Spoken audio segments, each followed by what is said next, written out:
Organs without bodies. Deleuze and consequences. By Slavoj Zizek. When the fantasy falls apart. One should here go a crucial step further into the disintegration of fantasy. David Lynch's Mulholland Drive perfectly depicts this gradual disintegration. The two main stages of this process are, first, the excessively intense acting in the test scene, and, then, when the autonomous partial object, organ without a body, emerges in the scene in the nightclub Silencio.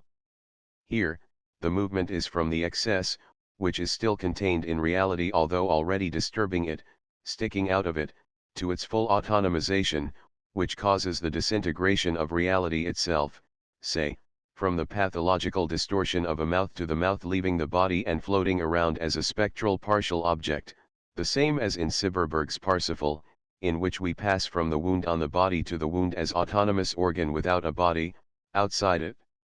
This excess is what Lacan calls lamella, the infinitely plastic object that can transpose itself from one to another medium, from excessive, trans-semantic, scream to a stain, or anamorphic visual distortion. Is this not what takes place in Munch's Scream?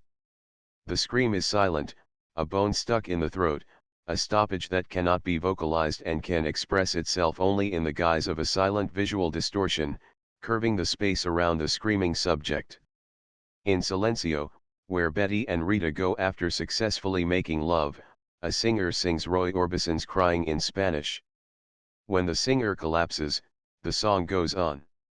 At this point, the fantasy collapses too, not in the sense that the mist dissipates and we are back in sober reality, but, rather, in the sense that, from within, as it were, fantasy loses its mooring in reality and gets autonomized, as a pure spectral apparition of a bodiless undead voice, a rendering of the real of the voice similar to that at the beginning of Sergio Leone's Once Upon a Time in America, in which we see a phone ringing loudly, and, when a hand picks up the receiver, the ringing goes on.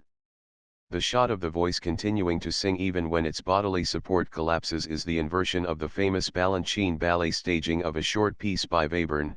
In this staging, the dancing goes on even after the music stops. We have thus, in one case, the voice that insists even when deprived of its bodily support, and, in the other case, the bodily movements that insist even when deprived of their vocal, musical, support.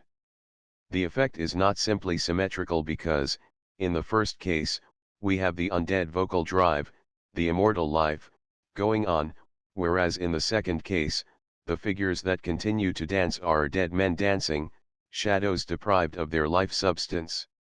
However, in both cases what we witness is the dissociation between reality and the real. In both cases the real insists even when reality disintegrates. This real, of course, is the phantasmatic real at its purest. And, to put it in Deleuzian terms, is this autonomization of the partial object not the very moment of the extraction of the virtual from the actual? The status of the organ without the body is that of the virtual. In other words, in the opposition between the virtual and the actual, the Lacanian real is on the side of the virtual. Of course, in all of these cases, the shock effect is followed by an explanation that relocates it back within ordinary reality. In the nightclub scene in Mulholland Drive, we are warned at the very outset that we are listening to pre-recorded music, that the singers just mimic the act of singing. In the case from Leone, the phone we continue to hear ringing after the receiver is picked up is another phone, and so forth. However, what is nonetheless crucial is that, for a short moment, part of reality was, perceived as a nightmarish apparition, and, in a way, this apparition was more real than reality itself, since, in it, the real shone through. In short, one should discern which part of reality is transfunctionalized through fantasy, so that, although it is part of reality, it is perceived in a fictional mode. Much more difficult than to denounce/unmask what appears as reality as fiction is to recognize in real reality the part of fiction. Is this not what happens in transference, in which, while we relate to a real person in front of us, we effectively relate to the fiction of, say, our father? Recall also Home Alone, especially part 2. In both parts, there is a cut 2/3 into the film. Although the story seems to take place in a continuous diegetic place, it is clear that, with the final confrontation between the small kid and the two robbers, we enter a different ontological realm, a plastic cartoon space in which there is no death, in which my head can explode, yet I go on as normal in the next scene. Again, part of reality is fictionalized. It is such a fictionalized partial object that also serves as the support of voice. In his advice to young composers, Richard Wagner wrote that, after elaborating the contours of the musical piece one wants to compose, one should erase everything and just focus one's mind on a lone head floating freely in a dark void and wait for the moment when this white apparition starts to move its lips and sing. This music should be the germ of the work to be composed. Is this procedure not that of getting the partial object to sing?